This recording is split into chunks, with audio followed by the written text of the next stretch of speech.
Olympic tournament ক্ষেত্রে।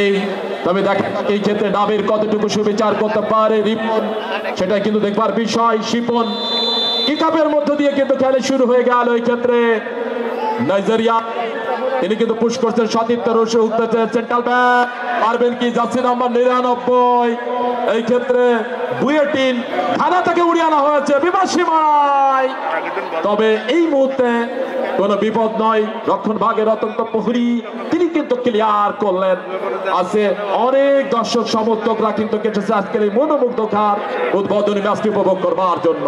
Central back কাকে দিবেন দেখে নিচ্ছে জার্সি নাম্বার 10 মান্নাফ রাব্বি রাখতে পারেননি। এই ক্ষেত্রে জার্সি নাম্বার 44 তিনি কিন্তু পেয়েছেন। একটা ঢুকবার চেষ্টা সতীর্থের উদ্দেশ্যে বাড়িয়েছেন স্কোয়ার পাস। এই ক্ষেত্রে বিদেশি নাইজেরিয়ার খেলোয়াড় জার্সি নাম্বার 25 আনাস সেন্টার সার্কেলেই